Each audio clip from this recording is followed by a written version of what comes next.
Hey Grownups, I have something exciting to share with you. There's a brand new kids podcast out now that I think you're going to love. It's called Mysteries About True Histories. This show is perfect if you love adventures, solving riddles, and maybe even some wacky math problems. But I need a little help from some new friends to tell you more. Max and Molly, take it away.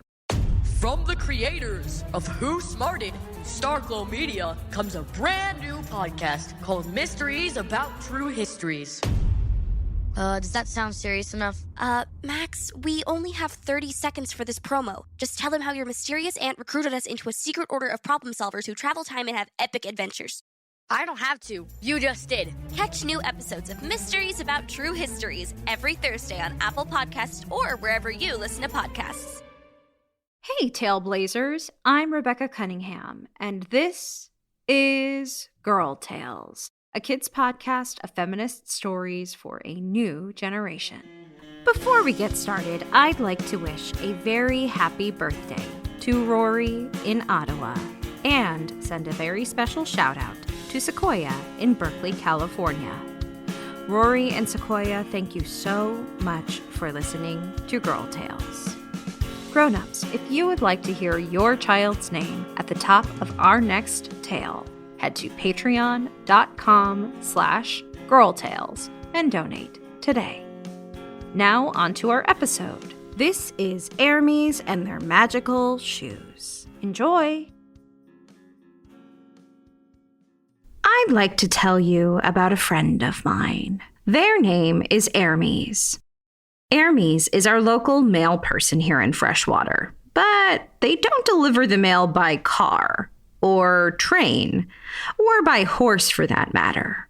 Instead, Hermes flies. You see, Hermes has an incredible pair of magical shoes. When you first look at them, they look like pretty ordinary sandals, but on closer inspection, you might notice that tucked into the sides of the sandals are sets of wings. And Hermes uses these special winged sandals to fly around Freshwater. In one moment, Hermes can fly to visit me in my treehouse to hand me a postcard from Amina Appleseed, then zoom over in the next moment to visit Nessie in the lake to deliver the new shiny object she had ordered. Hermes is so fond of their winged sandals that they even gave the pair of shoes a name, Teleria. When Hermes was younger, they used to like to run really, really fast.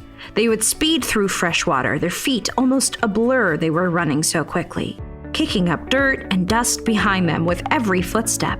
Hermes loved to run, and if you listened closely, you could hear Hermes' laughter in the wind as they were sprinting. In fact, it was hard to even think about Hermes without thinking of them running through Freshwater at all hours of the day. At first, it was exciting to see Hermes run. The speed, the joy, the fun. But over time, the speed and joy and fun began to wear off as some of the harsher realities set in. For example, one time, Hermes was running through the town and they weren't paying attention to where they were going. Their mind was on other things, and before Hermes knew it, they were running through the busy town square during the weekly farmers market. Hermes was fast enough to dodge most of the shoppers, but suddenly they ran right through Old MacDonald's beautiful display of fruits and vegetables. Holy cow! Fruits and veggies went flying across the center of town, but Hermes wouldn't have known. They were already a half-mile away. All they knew is they were somehow holding a handful of delicious strawberries, which they ate as a mid-run snack. Another time, Hermes was running a quick errand, and I mean running, when the wind force from their speed knocked down a beautiful display of decorations Cupid had just finished arranging in a store window. Cupid had spent all day getting that display up. All that hard work gone. But Hermes wouldn't have known.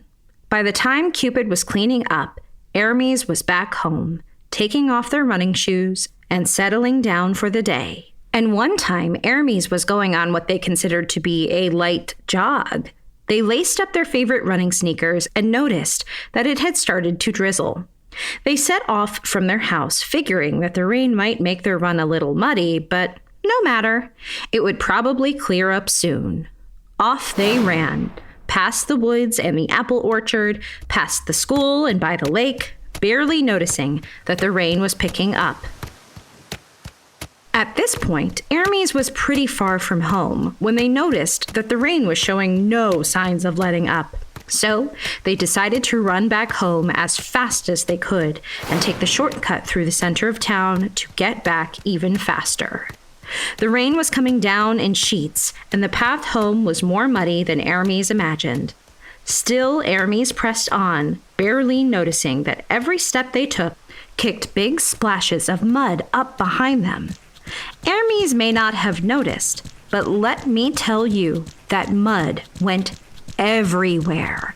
On rooftops, on windows, on statues. It blocked doors from being able to open, filled up fountains, bounced onto benches, and studged up stairways. Hermes arrived home just as the rain was letting up. They turned around to look back at Freshwater. Only, to their surprise, almost the entire town was covered in mud.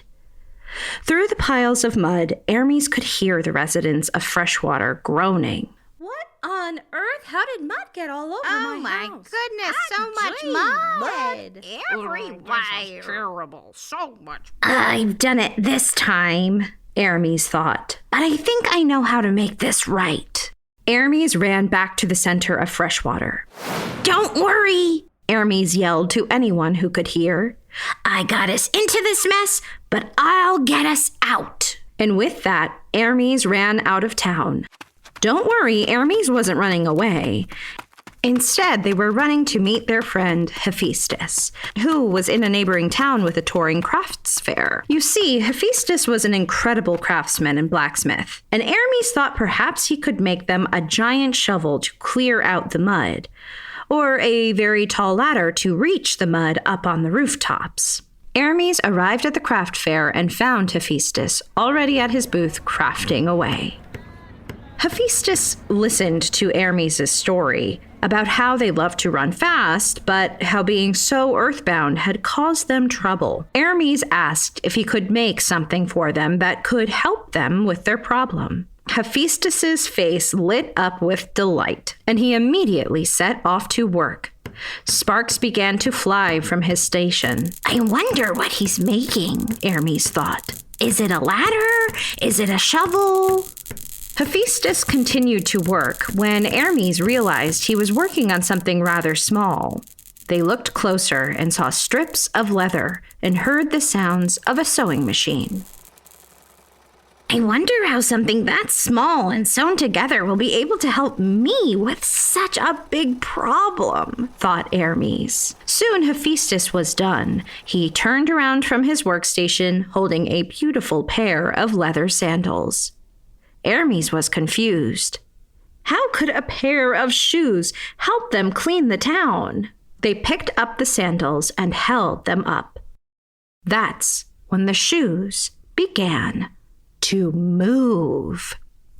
From the side straps sprung wings, beautiful strong wings that seemed to shimmer in the sunlight and flutter like a hummingbird. Hermes dropped the shoes in surprise and was even more surprised to see that the shoes could fly on their own. Hermes clapped in delight. Hephaestus caught the flying sandals and handed them to Hermes, explaining that maybe these shoes could help Hermes reach high and low to clear out the mud and help Hermes get to their future destinations quickly without causing so much mess.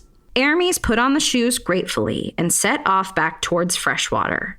You might imagine that wearing flying shoes for the first time might be tricky, but Hermes managed pretty well.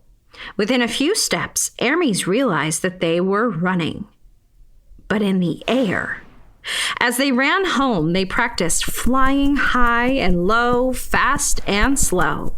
These flying sandals are amazing! Hermes thought. By the time they got back to Freshwater, the sun had dried the mud enough that it was pretty easy for Hermes to scoop it up and move it to a place where it wouldn't be in the way. Hermes worked as quickly as they could. With the help of their magical flying shoes, Hermes made fast work of cleaning up their mess. In the first hour, the streets were all cleaned. The second, the rooftops. The third, all the store windows. As the sun was setting, Hermes was just finishing cleaning up the last bit of mud from the benches in the town square. The town was so grateful for Hermes. Even though their speed and passion for running had gotten the town into this mess, it was that same speed and passion for running, along with the perfect pair of magical shoes, that helped get the town out of it. But that moment sparked something else in Hermes, too. Hermes discovered how much they loved using their talents to help people out. One day I had to deliver a message to Sasquatch in the woods, but I was over by the orchard. Who helped me out but Hermes, who flew to my side and then to Sasquatch in the blink of an eye. Word got around town that Hermes was a great messenger, and soon Hermes got a job as the town's mail person. Now Hermes gets to deliver messages and mail all across Freshwater and beyond, running as fast as they can in their magical flying shoes.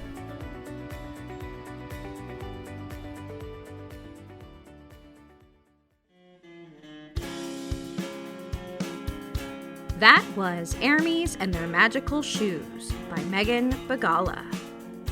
Produced, performed, and executive produced by me, Rebecca Cunningham. Girl Tales is a Cordelia Studios production.